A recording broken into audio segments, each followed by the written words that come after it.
Hello friends, कैसे हैं आप सब। आज की वीडियो में हम पढ़ेंगे टेबल के अंदर टेबल कैसे बनाते हैं, यानी कि हम अपनी नेस्टेड टेबल कैसे बनाते हैं। रो स्पैन और कॉल स्पैन का भी हम इस टेबल में यूज करने वाले हैं। आपको स्क्रीन पे जो टेबल दिख रही है वही टेबल हम आज की वीडियो में बना के देखेंगे। ठीक है, चलते हैं हम अपने VS कोड पे। हम साथ में इसका ये खोल लेते हैं ताकि हमें साइड बाय साइड ही दिखे। सबसे पहले हम हेडिंग 1 पे चलते हैं, नेस्टेड टेबल। नेस्टेड टेबल के अंदर हम अपनी टेबल बनाते हैं। टेबल टैग का यूज करते हैं। हम इसको बॉर्डर दे देते हैं जिससे कि थोड़ी हमें टेबल का फॉर्मेट अच्छा हमारा दिख सके। यहाँ पे हम अपनी टेबल दे दिया है। फर्स्ट में हम अपनी एक टेबल रो में, जैसा कि हम अपनी इसमें देख सकते हैं पिक्चर में, फर्स्ट रो में हमारा क्या लिखा है, header column 1, header column 2, 3 and 4। तो हम क्या करेंगे, हम अपने टेबल रो में फर्स्ट रो में हम अपना टेबल हेड लेंगे। उसमें क्या लिखेंगे हम, हेडर कॉलम 1। इसी को हम कॉपी कर लेते हैं, 2, 3 एंड 4। ठीक है, ये हमारा ऐसे आ गया है। अब हमने क्या करना है, जो हमारी नेक्स्ट रो है, नेक्स्ट रो सबसे पहले हम अपनी नेक्स्ट रो बनाएंगे। उसके अंदर हमने क्या लिखना है, रो 2 आइटम नंबर 1, 2 एंड इसके अंदर तो चलो हमारा ये है, और इसके अंदर आइटम नंबर 4। तो अब हमें अपनी नेक्स्ट रो बनानी है। नेक्स्ट रो के अंदर हम क्या करेंगे,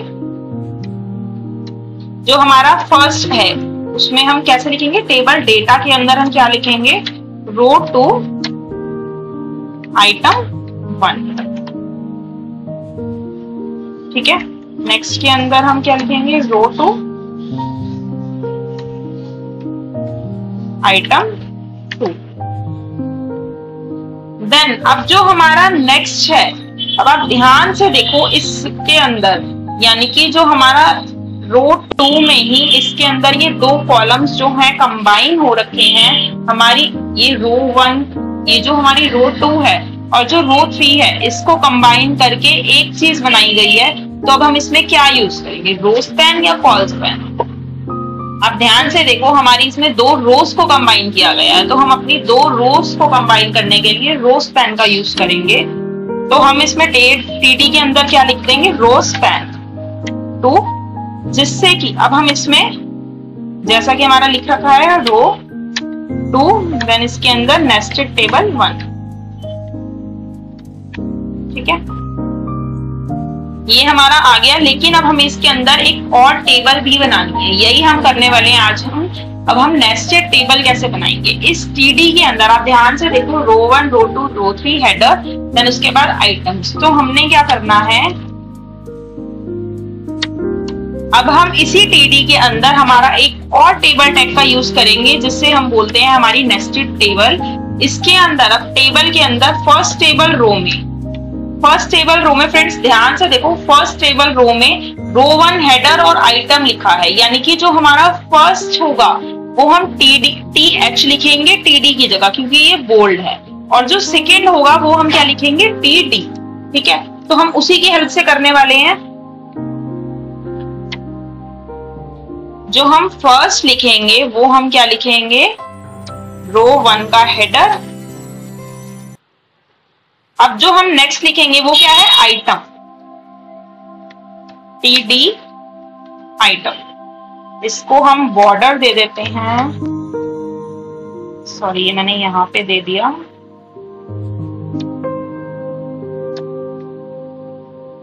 ठीक है, तो अब हमारी जो नेक्स्ट रो है वो क्या है, रो 2 का हेडर आइटम, रो 3 का हेडर आइटम।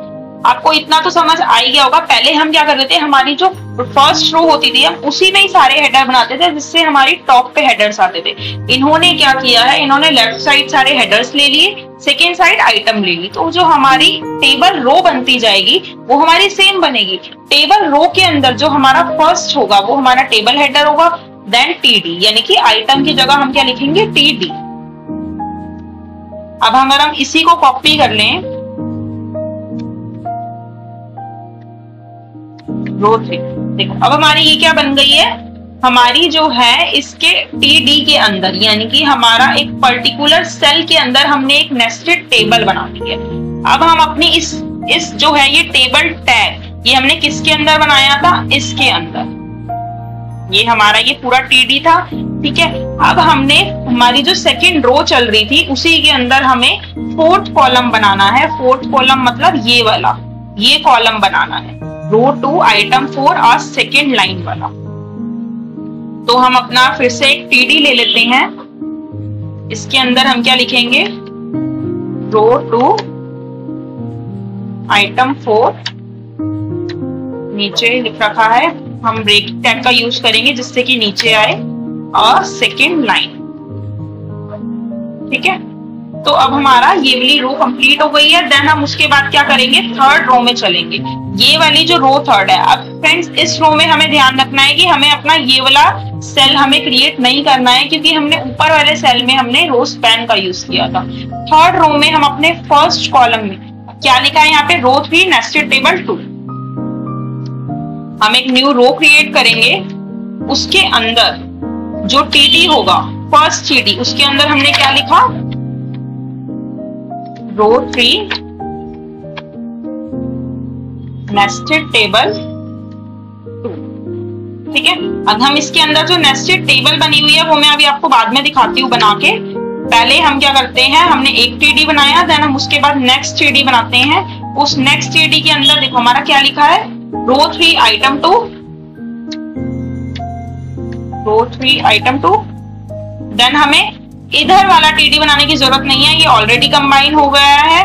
हम अपना ये वाला बनाएंगे, जो ये है इसको हम बनाएंगे। और फ्रेंड्स इसको देखो, ये हमारा इस वाली रो में भी है, इस वाली रो में भी है, तो इसको भी कंबाइन कर रखा है। इसके लिए भी हम क्या करेंगे, रो स्पैन का यूज करेंगे। दो रोज को कंबाइन करके ये वाला हमारा सेल क्रिएट हुआ है।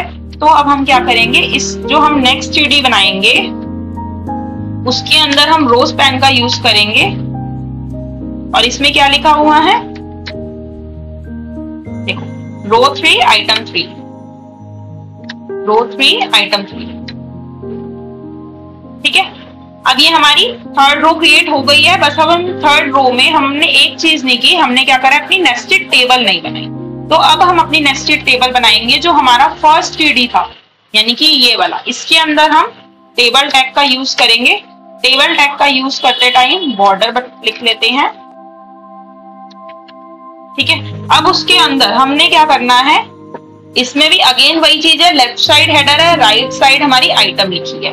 तो हम अपनी फर्स्ट रो जब क्रिएट करेंगे, टेबल रो, टेबल रो के अंदर हमारा फर्स्ट डेटा क्या है, बोल्ड है, तो उसे हम टेबल हेडर में लिखेंगे। सेकंड जो है आइटम नॉर्मली लिखा है, तो वो हम उसे टेबल डेटा के अंदर लिखेंगे, ठीक है। फर्स्ट क्या है, टेबल हेडर, इसके अंदर हम लिखेंगे रो 1 का हेडर। देन नेक्स्ट को हम टीडी में लिखेंगे आइटम। उसके बाद जो नेक्स्ट टेबल रो होगी उसके अंदर भी सेम रो 2 का हेडर। देन हम आइटम अपनी किस में लिखेंगे, नॉर्मली टीडी, ठीक है। ये हमारी नेस्टेड टेबल क्रिएट हो गई है। अब हम चलते हैं, ये हमारी ये वाली रो कंप्लीट हो गई है। अब हम अपनी रो 4 पे चलेंगे, जिसमें कि नॉर्मली लिखा है रो 4, जिसमें नॉर्मली लिखा है रो 4 की आइटम नंबर 1, 2 और 3। तो हम इसमें लिखेंगे, लास्ट सेल हमें क्रिएट करने की जरूरत नहीं है, हमने ऑलरेडी रो स्पैन का यूज किया था। अब हम अपनी फोर्थ रो में चलते हैं। फोर्थ रो में हम लिखेंगे रो 4 आइटम नंबर 1, इसी को हम कॉपी कर लें, आइटम नंबर 2 एंड 3, ठीक है। तो अब ये वाला देखो कंबाइन होके ऑलरेडी आ गया है, क्योंकि हमने इसके अंदर रो स्पैन का यूज किया था। अब जो हमारी लास्ट रो है, यानी कि रो 5, इसके अंदर आप मेरे को बताएंगे कि हमें किस चीज का यूज करना है। आप देखो इसमें लिखा है last row of outer table, ठीक है। इसके अंदर हमारी सारे जो कॉलम्स थे उनको कंबाइन किया है। हेडर कॉलम 1, 2, 3, 4 को हमने कंबाइन करके एक ही वो लिखा है। तो हम इसके अंदर अब हमें क्या करना है, वर्टिकली जब चीजों को कंबाइन करा जाए तो हमें उसके अंदर कॉलम्स को कंबाइन किया गया, तो हमें क्या लिखना है, कॉल स्पैन का हम यूज करेंगे, ठीक है। हम अपनी लास्ट रो बनाते हैं, इसके अंदर हम टीडी में क्या लिखेंगे, last row of outer table, ठीक है, ये अभी सिर्फ इसमें आया है। अब हम इसके अंदर क्या यूज करने वाले हैं, फॉल स्पैन। फॉल स्पैन हमने कितने कॉलम्स को कंबाइन करना है, 4। ठीक है, तो ये 4 कॉलम को कंबाइन करके आ गया। सपोज हम मेरे को 2 कॉलम्स को ही कंबाइन करना होगा तो ये ऐसे आता। ठीक है, ये अब हमारी नेस्टेड टेबल बनके रेडी हो गई है। ये अब देखो, ये हमारी ऐसी दिख रही है। ठीक है, अगर अब आपको टेबल की विड्थ और हाइट बढ़ानी है तो हम अपनी टेबल की विड्थ और हाइट भी बढ़ा सकते हैं। जैसे कि हमने जो हमारा टॉप पे था, इसमें हम लिखेंगे विड्थ 200 पिक्सल, इसको हम 600 कर लेते हैं। ठीक है, अगर हाइट हम ना दें, विड्थ को ही हम 800 कर लें, तो ये थोड़ी और दिख रही है। देखो थोड़ी लूज हो गई ना। अगर हम अपनी हाइट भी बढ़ाना चाहते हैं तो आप अपनी हाइट को भी देख सकते हो, 500 पिक्सल। सपोज ज्यादा हो गया ये थोड़ा, हम इसको 400 कर लेते हैं। देखो ये हमारी कुछ ऐसे दिख रही है। अब हमारी ये कितनी अच्छी सी दिख रही है, आप देख सकते हो। तो अब हमने अपनी अच्छी सी अपने टेबल हमने बनाई है, हमने उसके अंदर नेस्टेड टेबल का भी यूज किया है। तो अब आप इजीली कोई भी नेस्टेड टेबल क्रिएट कर सकते हैं, जिसमें अब आपको कोई भी दिक्कत नहीं होने वाली। अगर आपको कोई भी आपसे टेबल क्रिएट नहीं हो रही तो उसके लिए आप मेरे को कमेंट बॉक्स में कमेंट कर सकते हैं। आज की वीडियो में इतना ही। Thank you friends, thanks for watching. Please like, share and subscribe. Bye friends, take care.